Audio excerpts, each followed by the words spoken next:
Por lo visto, el pobre chico también había perdido a sus padres en aquella tragedia. Cuando su cuerpo se rinde y pierde el conocimiento, aparece un caballero de élite con un parche en el ojo. Le pregunta si quiere vivir y al decir que sí, su destino cambia. El hombre le advierte que le espera una vida de batallas tan dura que lamentará no haber muerto allí mismo. Mientras el caballero intenta rescatarlo, sus propios hombres tratan de impedírselo con firmeza. Dicen que están en plena misión y que recoger a basura como él solo será un estorbo innecesario. Pero el capitán ruge furioso, gritando que no acepta órdenes de gente más débil que él. Así fue como Gusu, el gran líder, adoptó oficialmente al pequeño Elian. Al volver a la fortaleza, Gusu le entrega un pistolón de chispa único y le dice que ahora es suyo.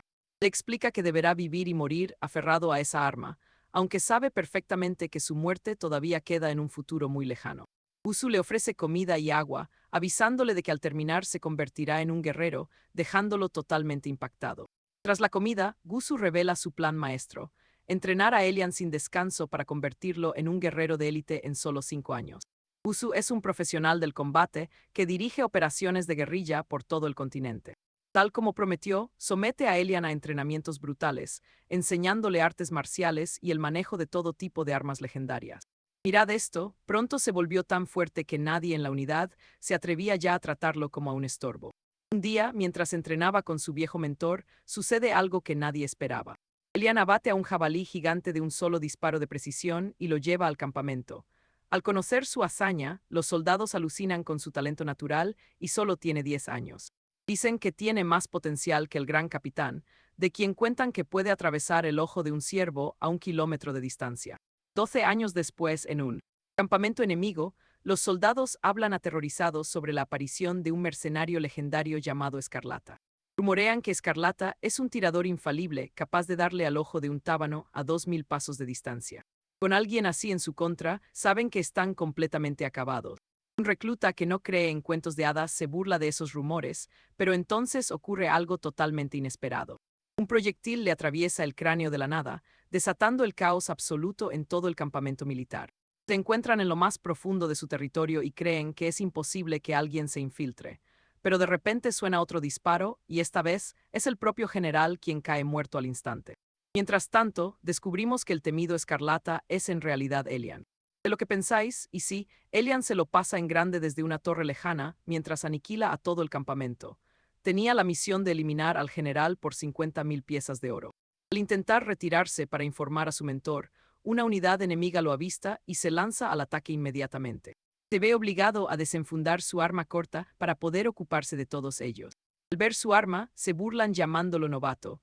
No conocen las 3 ventajas letales que tiene este modelo frente a otras armas comunes. Primero, nunca se encasquilla. Segundo, dispara proyectiles de gran calibre con una penetración de armadura brutal. Y tercero, cuenta con la protección divina de la mismísima diosa de la batalla. Con 3 disparos, Elian domina la situación y aniquila a la unidad. Entonces, Gusu llega en un transporte aéreo para rescatarlo. En el transporte, Gusu le felicita por haber matado a su tercer general en esta guerra. Pero entonces le anuncia una nueva misión: Elian tendrá que viajar al lejano reino de Iberia. Como era de esperar, Elian asume que debe asesinar al gran duque o a alguien de muy alto linaje. Pero el viejo le corta: va a ser preceptor en una prestigiosa academia de la alta nobleza. Como Elian domina 5 lenguas, su misión será infiltrarse en la escuela como tutor de idiomas extranjeros. Poco después, le preparan una identidad falsa con un nombre encubierto. Parte hacia Iberia en un transporte, preguntándose qué clase de obstáculos le esperan esta vez. Al llegar a Iberia, Elian se detiene en un mercado para comprar algo de comer rápidamente. Le impresiona el sabor, lo bien presentado que está todo y sobre todo lo barato que resulta. Pero lo que más llama su atención es la paz absoluta que se respira allí. Al mirar a su alrededor, solo ve parejas paseando, picnics y gente simplemente divirtiéndose. Se pregunta qué tipo de misión podría esperarle en un reino aparentemente tan tranquilo. Tras comer, Elian se dirige al refugio secreto que han preparado para él. Al llegar a la zona residencial de lujo, encuentra su aposento en una gran torre y queda impresionado. Quedaos conmigo porque al entrar en su nueva casa cerca de la academia, nota algo muy extraño, pero decide sentarse de todos modos. Creedme, lo que viene es una locura. Preparaos porque hoy tú y yo vamos a ver cómo una leyenda pone en su sitio a unos novatos. Don Rodrigo lanza una bota de vino para nublar la vista del atacante en un movimiento muy rápido. Le asesta un puñetazo directo al rostro sorprendiendo al atacante, quien intenta otra estocada, pero Rodrigo la esquiva con facilidad y le arrebata la daga. Al ver tal destreza física, el hombre confirma que se enfrenta al legendario halcón carmesí de los rumores. El protagonista lo agarra con mucha fuerza del cuello y le exige que revele quién le envía. El atacante se rinde al momento, admitiendo que fue un error intentar enfrentarse a una leyenda él solo. Con arrogancia, nuestro caballero le sugiere que la próxima vez traiga a 5 hombres más para ayudarle. Y justo cuando bajamos la guardia, ocurre esto. Prestad mucha atención porque aquí es donde todo cambia. Sin inmutarse, Rodrigo le advierte con calma que el percutor ni siquiera está listo, poniéndola muy nerviosa. Se gira en un parpadeo para bloquear el cilindro del arma, aconsejándole que sea mucho más cuidadosa la próxima vez. Ella agradece el consejo, pero aclara que solo están allí para servirle de apoyo logístico en las sombras. Se presentan formalmente ante él como Álvaro y Elvira. Álvaro se infiltrará en la academia como maestro de esgrima para vigilar los movimientos de don Rodrigo. Por su parte, Elvira se hará pasar por una joven noble para cubrirle las espaldas desde el interior. Seguro que ya sospechabais que Rodrigo lo tenía todo controlado. Vamos a ver cómo reacciona ante estos dos. Les pregunta si el ataque fue una broma, hiriendo el orgullo de ambos, pues de verdad lo dieron todo en ello. Rodrigo duda seriamente de que Elvira pase por adolescente teniendo ya 20 años, lo que la hace enfurecer de forma inmediata. Ella se defiende asegurando que su piel es tan perfecta y tersa, que nadie notaría la diferencia entre ella y las jóvenes damas de la corte real. Álvaro le pide que deje de alabarse y ambos proceden a explicar finalmente los detalles de la misión. El objetivo prioritario es infiltrarse en la academia para proteger a doña Isabel, hija del presidente de una gran corporación de armeros. Así comienza esta misión de infiltración. Creedme, tú y yo no queremos perdernos ni un solo detalle de lo que viene. Prestad atención, porque hoy nos adentramos en una trama de traición y casas nobles que os va a encantar. No era un problema mientras el arsenal prohibido se quedara solo en las tierras del oeste. Pero el duque de Borja ha empezado a enviar suministros prohibidos a los reinos bárbaros, amenazando con destruir el orden mundial. Con medio mundo al acecho, es casi seguro que intentarán usar a su hija, Isabela, como rehén contra él. Por eso han fichado a un experto como Diego para escoltarla y protegerla de estos enemigos ocultos. Mirad este detalle, Diego debe seducir a la joven para obtener secretos y adelantarse a sus astutos rivales. El problema es que nuestro protagonista tiene exactamente 0 carisma y ninguna experiencia real con las mujeres. Milena insiste en que su porte noble y esa mirada indiferente harán que ella caiga rendida de forma natural. Al día siguiente, tras estudiar todos los movimientos de su objetivo, Diego se prepara para el encuentro. Diego sube al transporte donde coincide con Isabela, y cuando éste arranca, nota que ella actúa de forma muy extraña, asumiendo que quizá tiene fiebre o algún virus. Quedaos conmigo, porque ahora contacta con su equipo mediante un dispositivo de comunicación oculto. Acompáñame en esto. Cuando él pregunta si debe enviarla a su feudo, le aclaran que no tiene rango ante una dama desconocida. Ulaine, vigilando con su artefacto, nota que presta atención. Elvira no tiene fiebre. Tú y yo sabemos que esto apenas comienza. Atentos porque ya comprende que esto seguramente también forma parte de su guardia real. Preparaos porque vamos a ver cómo Rodrigo le retuerce el brazo a ese canalla hasta que sus gritos llenan todo el carruaje. Tras darle una lección, doña Elvira le agradece el gesto a Rodrigo, pero él le resta importancia con total frialdad. Atentos aquí porque le dice que debe aprender a defenderse sola, pues en el campo de batalla nadie vendrá en su auxilio. Al oír su sentencia tan torpe, Sancho y Lucía se preguntan si Rodrigo ha hablado con una dama alguna vez. El carruaje se detiene y el villano huye despavorido, pero Rodrigo lo persigue sin descanso hasta que logra acorralarlo en un callejón abandonado. Creedme, no querréis perderos lo que viene ahora. Atentos, este caballero sabe que ya no puede huir. Prestad atención, vais a ver cómo Sancho destroza a este tipo. Saca una vara de choque amenazándole, pero Sancho lo estampa contra el suelo antes de que pueda reaccionar. Acompañadme, hoy veremos a Rodrigo ordenar a Alvar que contacte de inmediato con la Guardia Real. Alvar duda por su misión secreta, pero acepta cuando Rodrigo le recuerda que en el fondo es un asesino. Tras resolver el altercado, Rodrigo llega por fin a la Academia Real notando cuánto tiempo ha perdido. El interrogatorio, tras entregar al acosador, lo retrasó tanto que no tuvo ninguna opción para llegar a tiempo. Alvar le manda presentarse ante el rector, pero se asombra al ver que Rodrigo no sabe qué es eso. Al criarse entre mercenarios de las tierras del sur, nunca pisó nada parecido a una escuela de caballería. Mientras tanto, Elvira, que ya se encuentra instalada en su aula con el resto de los nobles, Le explica por su dispositivo que un rector es como un coronel del colegio. Rodrigo entiende al fin su importancia. Se dirige de inmediato al despacho para presentarse de forma oficial ante el alto mando de la academia. Al llegar se sorprende, pues el hombre no parece un guerrero. El rector lo recibe con amabilidad y elogia su aspecto. Mientras Rodrigo intenta adivinar las habilidades de combate que oculta el anciano tras su amable sonrisa. Prestad atención, el rector busca algo en su túnica y Rodrigo ya está desenfundando su arma de inmediato. Por suerte, Alvar y Elvira logran detenerlo antes de que provoque una auténtica masacre totalmente innecesaria. El rector le entrega un pergamino de presentación. Rodrigo lo acepta con respeto mientras el anciano se presenta de forma oficial. Él hace lo mismo y se disculpa sinceramente por su demora en este primer día de servicio. El rector le quita importancia, pero Rodrigo alucina con su piedad. En el frente militar eso sería un consejo de guerra. El anciano le explica que ya recibió el informe de la Guardia Real sobre la situación que manejó. Por ese motivo, decide elogiar su valentía y su heroico acto frente al peligro. Lo asigna como profesor auxiliar de la clase 2B, donde estudian por casualidad las jóvenes Blanca y Elvira. Al salir, Rodrigo llama coronel al rector por error, dejando al anciano totalmente confundido y sin palabras. De camino al aula, Alvar confirma que la única arma que lleva Rodrigo encima es su ballesta de mano. Al llegar a la puerta, Elvira le ordena entrar y asegurarse de comportarse como un verdadero maestro. Rodrigo abre la puerta preparándose para enfrentar su mayor desafío hasta ahora, un grupo de estudiantes. Al entrar en el aula, Rodrigo atrae las miradas de todos. Mientras las chicas adoran su porte, los chicos están muy decepcionados porque es un hombre. Las jóvenes lo bombardean con preguntas sobre sus gustos, comidas favoritas y el tipo de mujeres que suele preferir. Ya sabéis que es muy apuesto, pero ni Elvira esperaba este nivel de atención de todas las alumnas. Por fortuna, Blanca, la joven noble que es su objetivo, parece ser una de las más cautivadas por la impresionante presencia del nuevo profesor. Elvira le informa en secreto que deben aprovechar ese interés para su misión, pero antes, Rodrigo debe terminar de presentarse ante los alumnos. Ante la clase, Rodrigo habla con una voz firme y muy serena, presentándose como el nuevo profesor auxiliar encargado de las lecciones de lenguas extranjeras. Menciona específicamente que domina 5 idiomas y ofrece clases extra a quien esté interesado en aprender durante el descanso. Como era de esperar, las chicas caen rendidas ante su encanto y expresan abiertamente su gran admiración.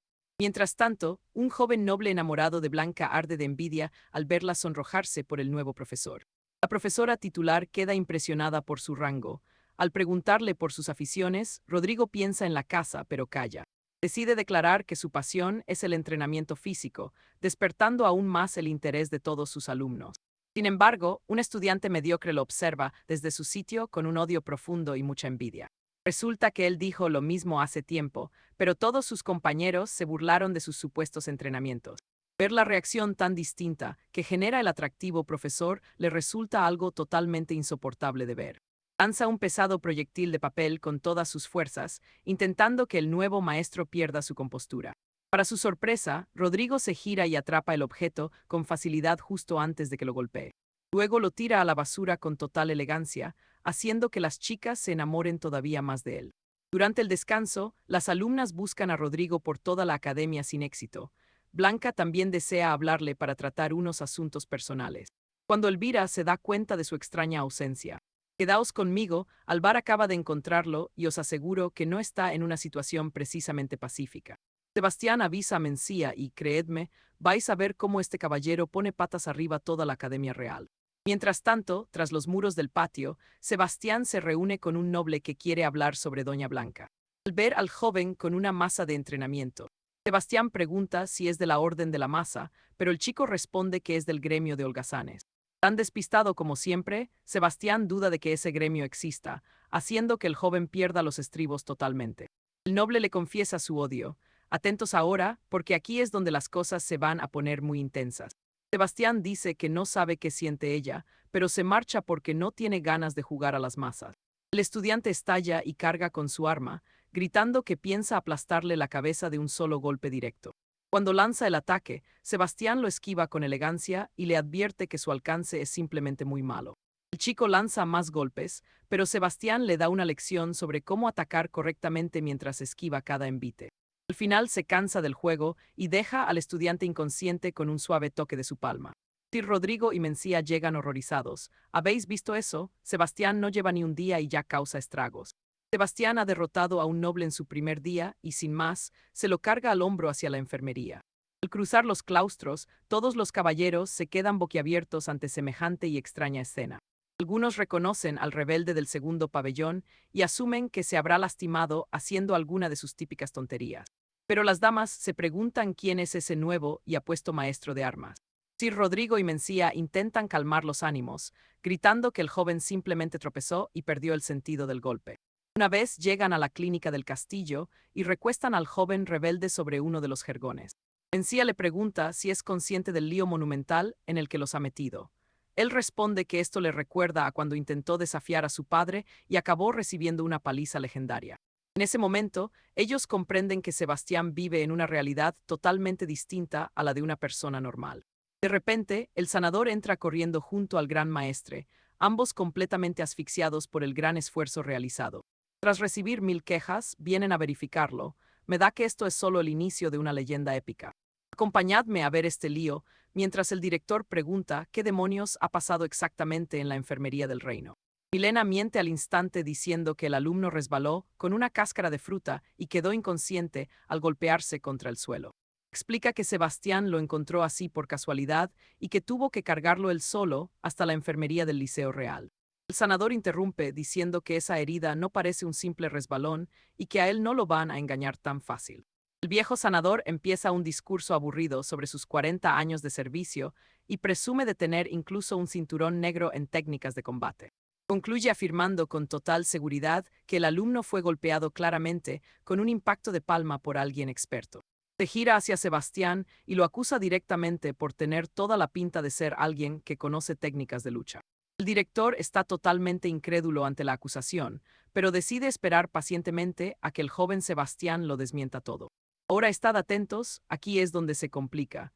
El maestro sanador presiona al joven Sebastián para que confiese toda la verdad antes de que el chico despierte. Milena le advierte que no es momento de estar calmado, pues si la verdad sale a la luz podrían expulsarlo para siempre. Sin embargo, Sebastián responde que no hay por qué entrar en pánico, pues sabe que esto no pasará a mayores problemas.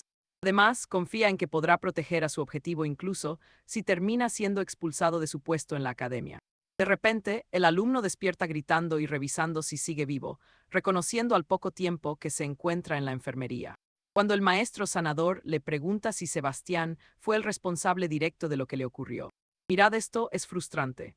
Él considera delatarlo, pero decide callar, mientras el viejo interpreta ese silencio como si fuera una clara intimidación. Procede a llamar a la guardia para denunciar el asalto, pero para su sorpresa, el propio alumno lo detiene bruscamente. Asegura que se lesionó cayendo solo y pide que no armen un gran escándalo por una tontería como esa. El sanador no le cree nada e intenta presionar más, pero el alumno explota llamándolo viejo desdentado y ordenándole que no se meta nunca en sus asuntos personales. Como era de esperar, la ira del viejo se desvía del incidente hacia la falta de respeto del joven estudiante. Mientras el noble pasa junto a Sebastián, le susurra con odio que le hará pagar muy caro por todo lo que le hizo. Gracias al mal comportamiento del chico, el equipo logra limpiar su nombre y se marchan del lugar sin ninguna consecuencia. Al salir, Sebastián menciona que los delincuentes son como mercenarios al proteger su reputación. Confiad en mí, esto seguirá doliendo. Mirad esto conmigo, porque apostó a que ese noble rebelde no querría que se supiera cómo el nuevo maestro de armas lo zarandeó como a un muñeco en la academia. Al ver esto, Oliver y Milena quedan impresionados y confirman que Sancho no es un caballero andante cualquiera. El equipo decide entonces retomar su misión sagrada de proteger a su princesa Isabela. Por el camino, Milena suelta un chiste malo comparando su misión con leyendas de antiguos hermanos guerreros, pero Sancho ni se entera. Mientras tanto, un escudero sospechoso acecha a Isabela mientras fantasea con que atraparla le servirá para dominar todo el reino. Al fin encuentran a Isabela cambiándose las botas en el vestuario de la academia y se preparan para escoltarla. Pero Oliver, fijaos bien en esto, es el momento en que Oliver critica que se cambien de calzado habiendo sirvientes, pero Milena se burla de su ignorancia. Ambos terminan en una ridícula pelea infantil mientras se lanzan insultos el uno al otro. Mientras Isabela sale, Sancho nota algo extraño y ordena a Oliver y Milena que se detengan de inmediato. Señala el hecho de que, mientras todos los demás se van, hay un estudiante que se ha quedado totalmente inmóvil en el vestuario. Lo peor es que está tras el armario de Isabela. El tipo está montando una mirilla para captar su imagen sin levantar sospechas. Justo cuando Sancho intenta llamarle la atención. El asqueroso escudero agarra las botas de la chica y empieza a olerlas como si le fuera la vida en ello. ¿Visteis su reacción? Pues Sancho sigue sospechando, pero sus compañeros ya entienden la situación y le piden que deje al chaval en paz. Le explican que el chico es un depravado, conocido en el reino como un descarado. Aunque ese término es ya muy conocido en todas las tierras bajas, Sancho sigue sin entender absolutamente nada de lo que pasa. Mientras el extraño huele el calzado, se imagina siendo el esclavo de Isabela en una situación bastante subida de tono. Oliver le explica al confundido Sancho que existe gente, con la mente muy retorcida, que roba objetos ajenos para fantasear sin mediar palabra. Pero Sancho se niega a creer que exista alguien tan sumamente extraño. Está convencido de que el chico oculta algo más y decide que va a interrogarlo cara a cara ahora mismo. Y así nos quedamos, creedme, Sancho está a punto de aprender una gran lección. Oliver prefiere que descubra la cruda realidad por sí mismo. Presten atención, porque este plan para ganarse a la princesa Sofía está diseñado para facilitar su protección. Milena se marcha, dejando que Rodrigo controle la situación con Arturo antes de que todo se desmadre. Mientras el acosador camina a casa mirando los dibujos que le robó a Sofía momentos antes. Arturo aparece tras el disfrazado y le pone una capucha de tela en la cabeza, ordenándole que coopere totalmente si es que realmente desea salir de esta situación con vida. El sujeto obedece, así que Arturo lo lleva a una torre ruinosa donde lo encadena a una silla. Comienza el interrogatorio, preguntando qué logia lo envió mientras lo amenaza con un trozo de cristal afilado. El chico parece no saber nada, así que Arturo menciona varios gremios secretos buscando alguna reacción sospechosa. Le advierte que ha eliminado a miembros de todas las logias secretas de asesinos y que él no será la excepción si sigue intentando dañar a la princesa Sofía. Muerto de miedo, el joven jura que no quiere herirla, pero Arturo sigue sin confiar en una sola de sus palabras. Lo acusa de intentar poner veneno o compuestos alquímicos en las botas de Sofía cuando las manipulaba. El joven jura que un plebeyo jamás conseguiría tales venenos en el reino. Pero escuchad bien ahora, porque aquí Arturo decide llevar el interrogatorio a un nivel mucho más aterrador. Le dice que va a arrancarle la piel del cuello y que si parpadea, confirmará que es un espía. Pero si aguanta el dolor, entonces es un agente de élite con planes mucho más oscuros. Al oír la amenaza, el joven, empapado en sudor y lágrimas, entra en un pánico absoluto. Arturo lanza un ataque falso, logrando que el chico se orine encima y pierda el conocimiento. Con esto confirma que no es un espía. Fijaos bien, aquí Rodrigo aparece muy aliviado de que Arturo lograra contenerse y no haya masacrado al pobre muchacho inocente. Lo dejan en una parada de carruajes para que despierte solo mientras ellos se alejan del lugar. Ambos regresan de inmediato para retomar la vigilancia y protección de la joven Sofía. Milena alcanza a Sofía fingiendo que se dirige al mismo lugar.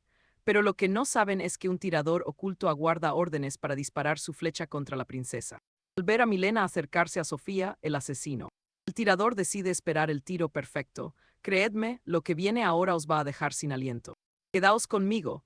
Beltrán, por su parte, ajeno a todo lo que ocurre, charla con Elvira sobre maquillaje y demás mientras ella se presenta como una estudiante extranjera que estudia actualmente en el reino. Atentos al oír que las academias prohíben el maquillaje, vaya. Marina se enfada y arremete contra la estricta disciplina escolar, mencionando que en otros reinos los jóvenes visten como quieren. Acompañadme en este lío porque Isabel alucina con esa libertad sin ver que está justo al borde del peligroso camino. Pierde el equilibrio y casi cae al empedrado justo cuando un pesado carruaje se aproxima a toda velocidad hacia ella. Por suerte, Olmo aparece de la nada y la salva de morir bajo las ruedas en el último segundo. Olmo termina empapado por el charco que salpicó el coche, pero no le importa mientras Isabel se encuentre bien. Impactada, Isabel le agradece el gesto y se disculpa por mojarle la túnica, pero él le guiña un ojo llamándola princesa. Isabel le aclara de inmediato que ella no es ninguna princesa. Aunque Olmo insiste en que todas las mujeres lo son por decreto divino desde la creación del mundo entero.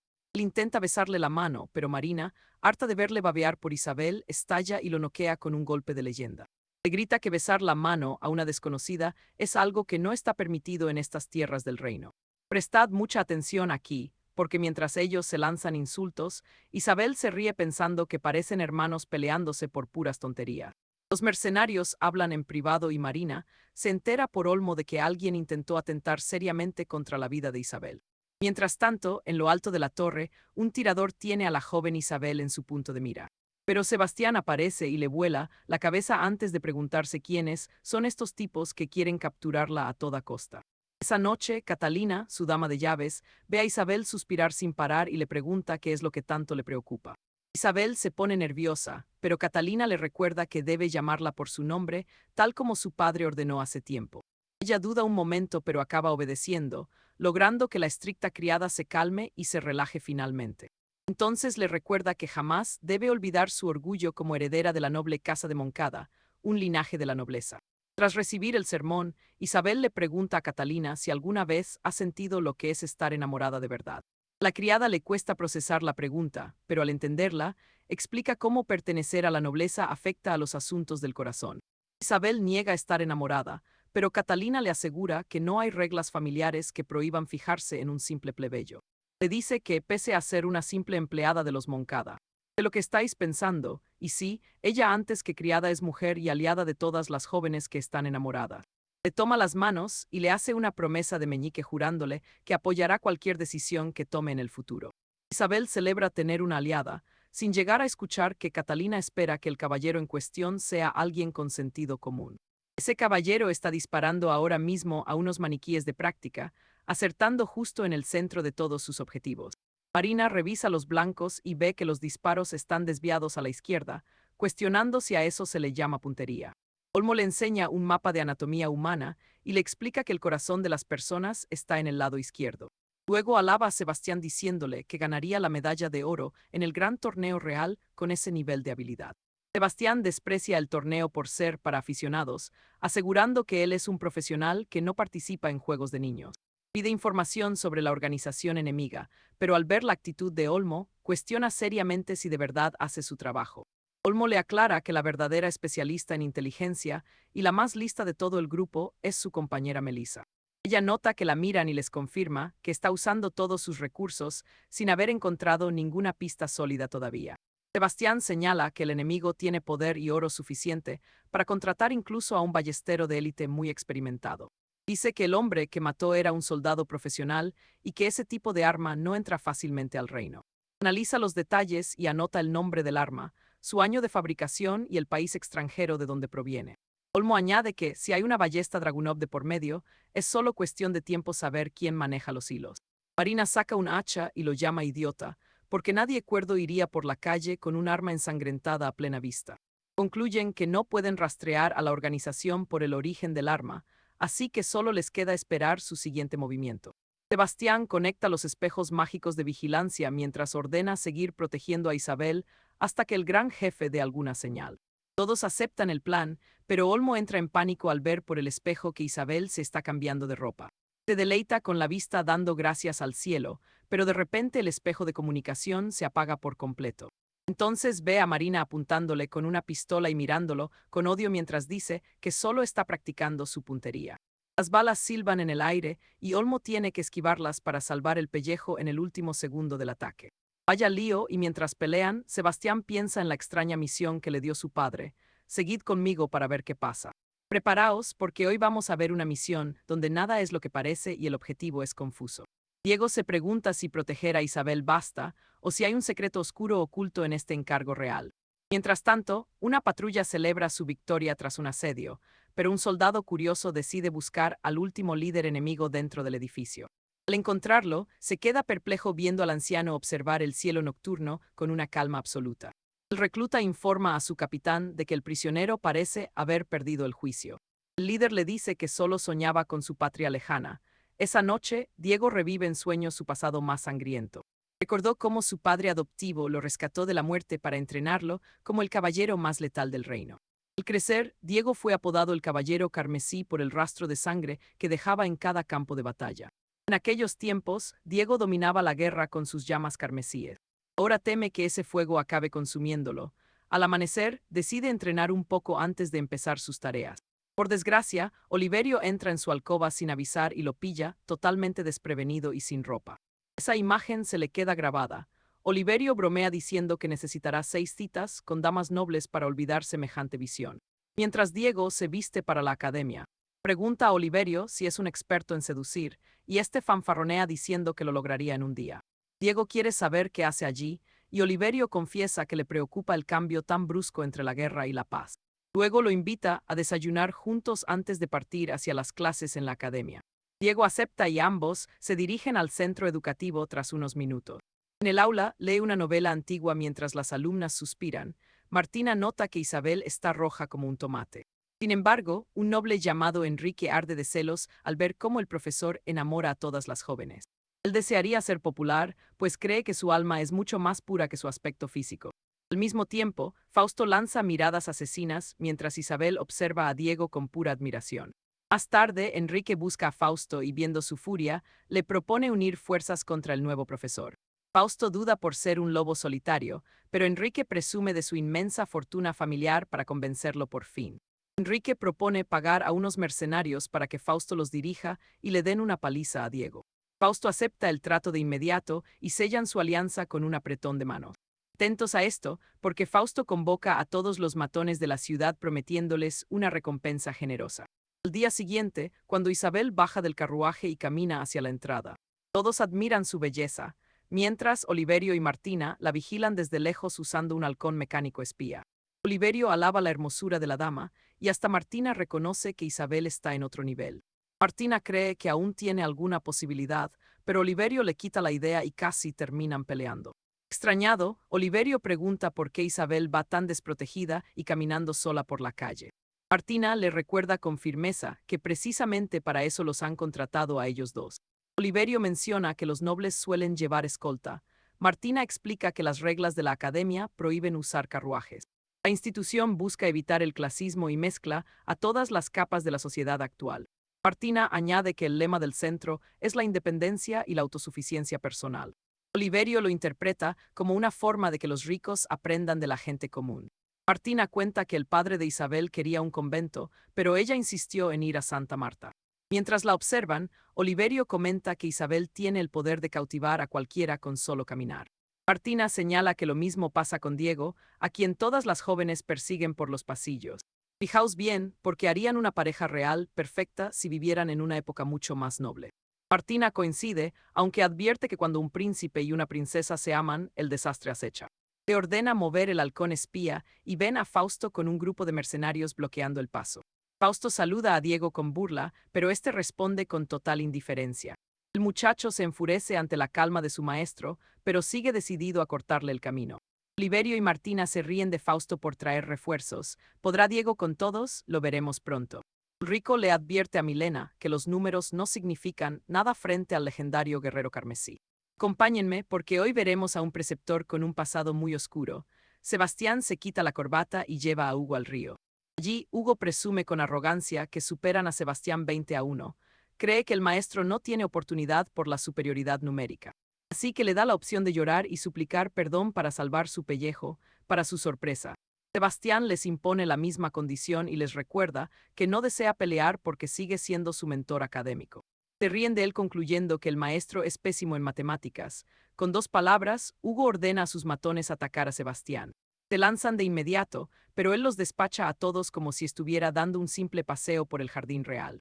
Los demás se aterrorizan al ver cómo derriba con total perfección a cada uno de sus camaradas. Dicen que Sebastián no es humano, pero él les asegura que sí, solo que fue forjado en el campo de batalla. Mientras los golpea, el resto entra en pánico gritando que nadie les avisó lo fuerte que era en realidad este preceptor. Hugo se enfurece por el fracaso y ordena a sus jinetes que pasen por encima de Sebastián con sus monturas de acero. Uno de los bravucones arranca su montura de inmediato y carga directo contra el indefenso maestro de lenguas extranjeras. Miren con atención, porque lo que hace a continuación los dejará helados. Sebastián salta sobre la máquina y patea al jinete como un balón. Hugo pierde los estribos y ordena otro ataque, pero Sebastián lo sorprende conduciendo hacia él como si fuera un toro furioso. Pero se detiene de golpe a pocos centímetros de su rostro. Hugo suda a mares y cae al suelo intentando parecer rudo, así que Sebastián se burla de la seguridad de esas máquinas extranjeras. El maestro les pregunta entonces si todavía tienen ganas de pelear o si ya han tenido suficiente por hoy. Al oír esto, los mercenarios lo piensan un poco antes de tomar la sabia decisión de abandonar a Hugo y huir despavoridos. Hugo se sorprende por la traición y les ordena volver, pero ellos lo callan llamándolo cobarde por no luchar él mismo. Los pocos que se quedan aconsejan a Hugo rendirse, pues no pudieron ganar siendo 20 contra 1 hace un momento. Frustrado, Hugo aprieta los dientes y llama guerrero a Sebastián. El maestro le pregunta con calma qué quiere, llamándolo cobarde otra vez. De lo que piensan, pero aquí es donde las cosas se complican de verdad. Hugo admite su fuerza, pero cuestiona si tiene agallas. Sebastián pregunta a qué se refiere y Hugo propone resolverlo todo con una carrera suicida hacia el gran muro de piedra. Sube a otra montura para desafiar al maestro en un juego donde el primero en frenar antes del impacto pierde el honor. Milena se enfurece al ver que el preceptor acepta semejante locura. Le pide a Ulrico que la conecte con él de inmediato. En cuanto se establece el contacto, ella le pregunta si habla en serio sobre aceptar el desafío y él lo confirma. Luego le pregunta si es tonto, ya que podría resolver todo simplemente moliendo a esos delincuentes a golpes ahora mismo. Ella le pregunta qué hará si por casualidad pierde la carrera. Sebastián dice que ya verá qué pasa cuando cruce el puente. Con eso, corta la comunicación. Milena le grita a Ulrico diciendo que el preceptor ha violado las órdenes directas del alto mando. Se preocupa por lo que dirá el gran duque si se entera. Milena pide restaurar el audio, pero para su sorpresa, él se niega.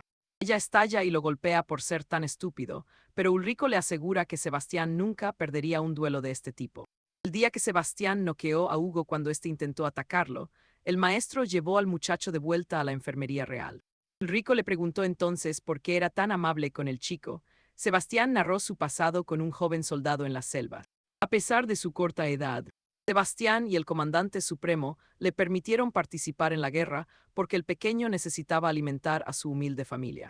En aquel entonces, Sebastián se encariñó con él e intentó enseñarle su idioma. Por desgracia, tras aprender a decir adiós, el niño murió. La razón por la que Sebastián ayuda a Hugo es por su gran parecido con aquel pequeño soldado caído en combate. Mientras Ulrico los observa a punto de comenzar la carrera. Ve a Sebastián sonreír tras los insultos de Hugo y nota que quizá nació para ser maestro y no un mercenario. Empieza a llover. Preparándose para el duelo, el árbitro anuncia que arrancarán en cuanto el cáliz de metal que lance toque el suelo húmedo. Milena tiene un mal presentimiento sobre la carrera, pero Ulrico la calma diciendo que Sebastián es un gran educador después de todo.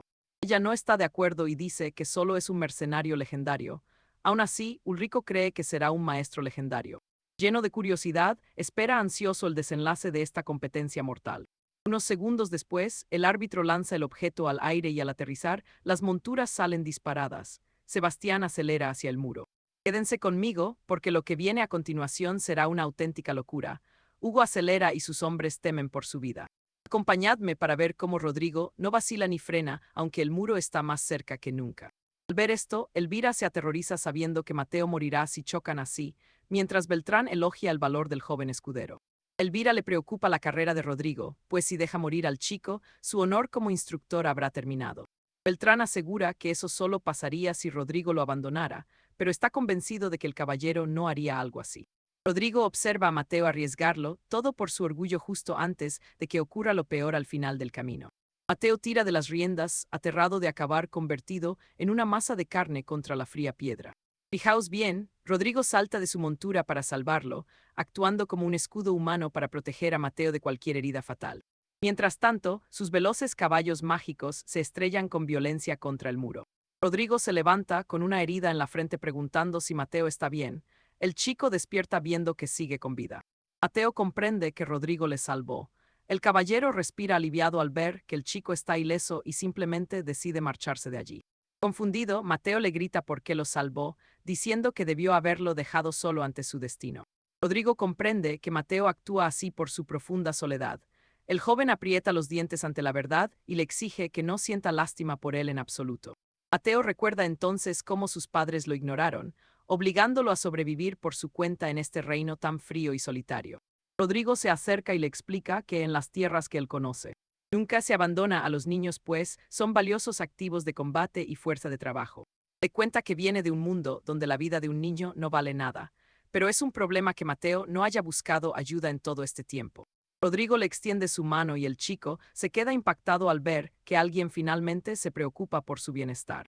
El caballero le asegura que no está solo y que si alguna vez siente rabia o ganas de estallar contra el mundo, debe acudir a él. Si quiere pelear, Rodrigo lo enfrentará las veces necesarias. El chico rompe a llorar y estrecha su mano aceptando. Elvira admite estar asombrada por la pasión de Rodrigo. Al igual que Beltrán, acepta que el caballero está actuando según sus propios principios. Rodrigo y Mateo salen del río tras un momento épico. Mateo confirma que Rodrigo es nuevo en el reino, así que se ofrece a ayudarlo con cualquier cosa que el caballero necesite. Rodrigo acepta usando términos militares extraños que el joven no entiende. Elvira comprende que su orden secreta tendrá que limpiar todo el desastre que estos dos acaban de causar. Y lo peor es que ella manda. Mientras regresan, el marqués Julián los vigila de lejos maldiciendo a Mateo por ser un cobarde. El marqués jura entonces que logrará que expulsen a Rodrigo de la Real Academia. Días después, Julián abraza e intenta besar el retrato de Doña Blanca en sus aposentos privados. Sus criadas entran de repente para limpiar la habitación. Él cubre el retrato rápidamente, muriéndose de vergüenza por casi ser descubierto en tal acto. Les grita por entrar sin su permiso real y amenaza con hacer que las expulsen del servicio del castillo. Ordena a las ancianas salir de su cuarto y en cuanto se marchan, ellas siguen limpiando en otra parte, comentando que el señor de la casa estallará en furia si el cuarto de Julián no está impecable.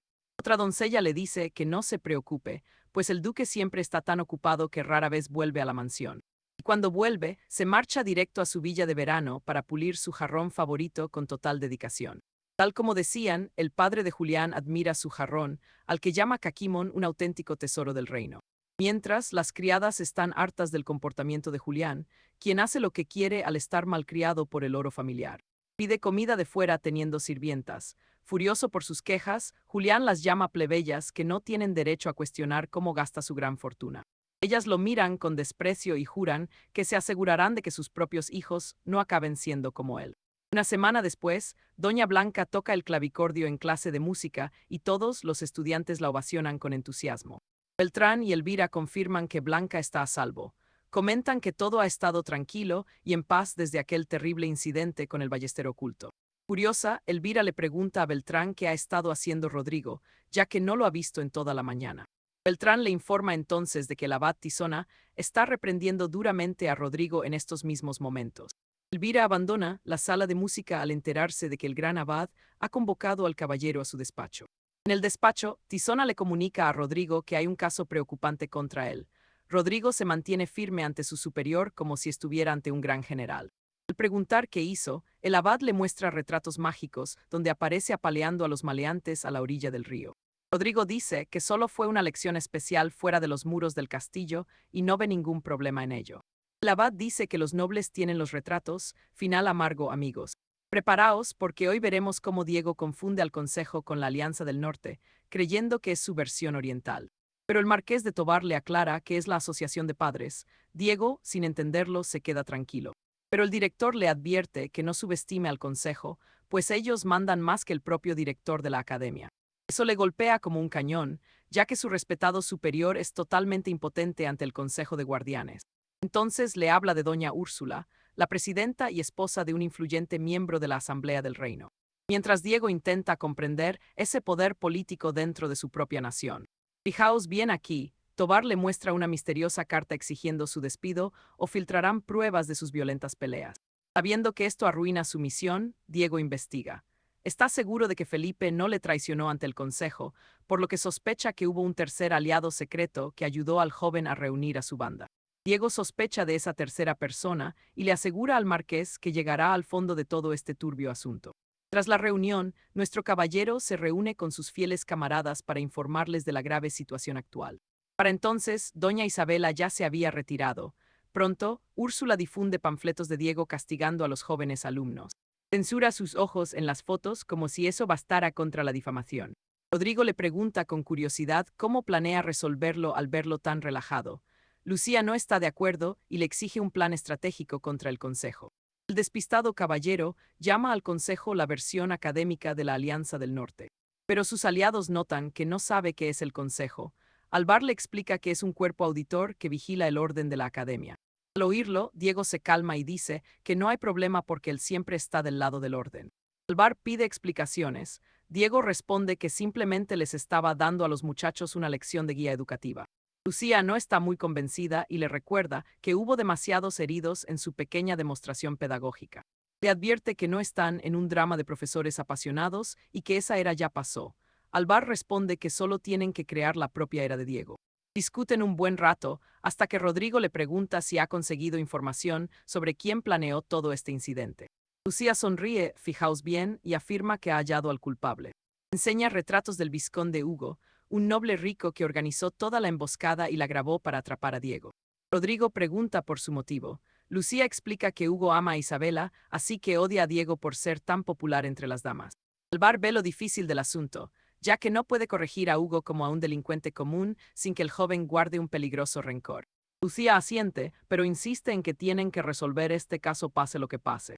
Mientras todos reflexionan, Diego cierra su informe de golpe y les asegura, para sorpresa de todos, que puede solucionar todo este grave problema en tan solo 1 o 2 días. Le piden los detalles con mucha curiosidad y él comienza a explicarles su plan. Esa misma tarde, el vizconde Hugo se encara con Felipe por no haber echado a Diego tras pagarle una fortuna. Se enfurece con Felipe por ser sumiso ante el profesor, pero el joven le dice que Diego no es un mal hombre. Oír a Felipe hablar bien del caballero enfurece a Hugo, quien le ordena que despierte de una vez, recordándole que no están viviendo en una de esas novelas baratas de caballería. Hugo le muestra el artículo difamatorio que ha publicado y dice que es cuestión de tiempo para que Diego sea expulsado. Felipe mira el papel y le dice a Hugo que es inútil hablar con él. Le da una palmadita en el hombro mientras se aleja, diciéndole que espera que algún día pueda cambiar de actitud y que, cuando llegue ese momento tan esperado, podrán ir juntos a la taberna. Hugo pisotea el suelo con rabia al ver que Felipe se retira y llama cobarde al muchacho. Le tacha de muerto de hambre, que solo buscaba su oro. Al quedarse solo, Hugo presume de que todo el mundo baila siempre a su son gracias a su cara bonita. Así que jura que hará que el profesor saboree el mismo infierno. Y así terminamos por hoy. Los agentes recorren la ciudad con un Hugo amordazado y llorando. Vaya locura de final. Ojo aquí, vamos a conocer a Elian, superviviente de un accidente de carruaje, perdido en el bosque buscando agua desesperadamente.